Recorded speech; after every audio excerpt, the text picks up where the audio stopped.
തെക്കൻ ഗാസയിൽ ഹമാസ് തിരിച്ചടിയിൽ പരിക്കേറ്റ 8 സൈനികരിൽ ഒരാൾ കൂടി മരിച്ചു. പാരാട്രൂപ്പേഴ്സ് ബ്രിഗേഡ് രഹസ്യാന്വേഷണ വിഭാഗം സൈനികനായ സ്റ്റാഫ് സർജന്റ് മാവോസ് മൊറേൽ ആണ് കൊല്ലപ്പെട്ടത്. ഫെബ്രുവരി 15-ന് ഖാൻ യൂനിസിൽ ഹമാസുമായി ഉണ്ടായ ഏറ്റുമുട്ടലിലാണ് ഇയാൾക്ക് പരിക്കേറ്റത്. സംഭവത്തിൽ ഒരു സൈനികൻ കൊല്ലപ്പെടുകയും മോറലടക്കം 8 പേർക്ക് പരിക്കേൽക്കുകയും ചെയ്തിരുന്നു. ഇതിൽ 2 പേരുടെ നില ഗുരുതരമായി തുടരുകയാണ്. സ്റ്റാഫ് സർജന്റ് റോത്തം സഹാർ ഹദർ ആണ് സംഭവ ദിവസം കൊല്ലപ്പെട്ടത്. പരിക്കേറ്റ മറ്റുള്ളവർ ചികിത്സയിൽ തുടരുകയാണ്. ഇതോടെ ഗാസയിൽ കരയാക്രമണത്തിൽ കൊല്ലപ്പെട്ട ഇസ്രായേൽ സൈനികരുടെ എണ്ണം 236 ആയതായി ഇസ്രായേൽ പ്രതിരോധ സേന അറിയിച്ചിട്ടുണ്ട്. ഫെബ്രുവരി 16-ന് നടന്ന ഹമാസ് ആക്രമണത്തിൽ നോം ഹബ എന്ന സൈനികനും അതിന് ഏതാനും ദിവസം മുൻപ് 3 സൈനികരും കൊല്ലപ്പെട്ട കാര്യം ഇസ്രായേൽ സേന സ്ഥിരീകരിച്ചിരുന്നു. കഴിഞ്ഞയാഴ്ച തെക്കൻ ഗാസയിലെ ഖാൻ യൂനിസിനടുത്ത അബസൻ അൽ കബീറയിൽ നടന്ന ഏറ്റുമുട്ടലിൽ 10 അധിനിവേശ ഇസ്രായേൽ സൈനികരെ തങ്ങളുടെ പോരാളികൾ വധിച്ചതായി ഹമാസ് സായുധ വിഭാഗമായ ഖസാം ബ്രിഗേഡ് അറിയിച്ചിരുന്നു. അതേസമയം അമേരിക്ക ഉൾപ്പെടെയുള്ള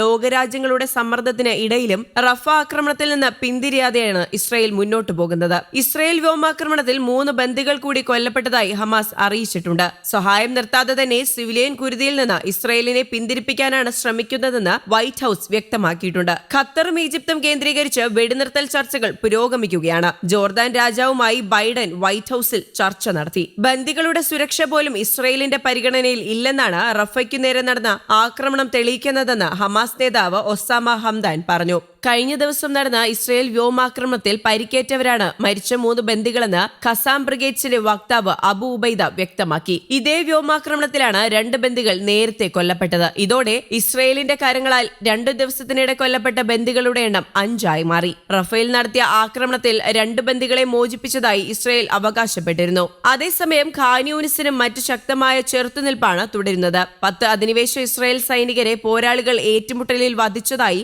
ഹമാസ് സായുധ വിഭാഗമായ ഖസാം ബ്രിഗേഡ് അറിയിച്ചിട്ടുണ്ട്. തെക്കൻ ഗാസയിലെ ഖാൻ യൂനിസിനടുത്ത അബസൻ അൽ കബീറയിലാണ് ഏറ്റുമുട്ടൽ നടന്നത്. നേരിട്ടുള്ള പോരാട്ടത്തിലാണ് സൈനികരെ വധിച്ചതെന്ന് ഖസാം ബ്രിഗേഡ് അറിയിച്ചു. പരിക്കേറ്റ തടവുകാരിൽ ബാക്കിയുള്ളവരുടെ നിലയും അതീവ ഗുരുതരമാണെന്നാണ് ഹമാസ് വ്യക്തമാക്കുന്നത്. പരിക്കേറ്റ ബന്ദികളുടെ ജീവൻ നഷ്ടമായാൽ ഇസ്രായേൽ സൈന്യത്തിന് മാത്രമാണ് ഉത്തരവാദിത്തമെന്നും ഹമാസ് വ്യക്തമാക്കിയിട്ടുണ്ട്. ലക്ഷക്കണക്കിന് അഭയാർത്ഥികൾ തിങ്ങിപ്പാർക്കുന്ന റാഫയിൽ ഇസ്രായേൽ കരയുദ്ധത്തിനിറങ്ങാനുള്ള തയ്യാറെടുപ്പിലാണ്. വലിയ മാനുഷിക ദുരന്തമായിരിക്കും ഇതോടെ ഗാസയെ കാത്തിരിക്കുന്നതെന്ന് UN ഏജൻസികൾ മുന്നറിയിപ്പ് നൽകിയിട്ടുണ്ട്.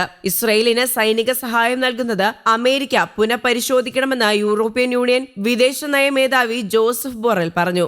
റഫ ആക്രമണത്തിന് മുൻപ് ഇസ്രായേൽ പുനർവിചിന്തനം നടത്തണമെന്ന് ബ്രിട്ടീഷ് വിദേശകാര്യമന്ത്രി അഭിപ്രായപ്പെട്ടു. റാഫേൽ ആക്രമണം തുടർന്നാൽ കൂട്ട നരഹത്യയായിരിക്കും ഫലമെന്ന് ആംനസ്റ്റി ഇന്റർനാഷണലും വ്യക്തമാക്കിയിട്ടുണ്ട്. ഗാസയിൽ വെടിനിർത്തലിനുള്ള നീക്കം ഊർജിതമാണെന്ന് US president Joe Biden White ഹൌസിൽ ജോർദാൻ രാജാവുമായുള്ള ചർച്ചയിൽ അറിയിച്ചിട്ടുണ്ട്. ഖത്തറും ഈജിപ്തും കേന്ദ്രീകരിച്ചുള്ള ചർച്ചയിൽ ബൈഡൻ പ്രത്യാശ പ്രകടിപ്പിച്ചിട്ടുണ്ട്. ഗാസയിലെയും വെസ്റ്റ് ബാങ്കിലെയും പലസ്തീനി സ്ത്രീകൾക്കും പെൺകുട്ടികൾക്കും നേരെ ഇസ്രായേൽ സേന ബലാത്സംഗവും ലൈംഗികാതിക്രമവും അടക്കം ഗുരുതര യുദ്ധക്കുറ്റങ്ങൾ ചെയ്തതായി ആധികാരിക പരാതികൾ ലഭിച്ചതായി UN പ്രതിനിധികൾ അറിയിച്ചിട്ടുണ്ട്. ഗാസ യുദ്ധം ഇസ്രായേലിന്റെ സാമ്പത്തിക അടിത്തറ തകർത്തുന്നതായാണ് റിപ്പോർട്ടുകൾ രേഖപ്പെടുത്തുന്നത്. മൂഡിസ് റേറ്റിംഗ് കുറച്ചതിന് പിന്നാലെ GDP-യിലും ഇസ്രായേൽ സമ്പദ്ഘടന കൂപ്പുകുത്തിയിരിക്കുകയാണ്. ഇസ്രായേലിന്റെ മൊത്ത ആഭ്യന്തര ഉൽപാദനം 19.4% ഇടിഞ്ഞിട്ടുള്ളത്. News desk Kerala Kaumudi.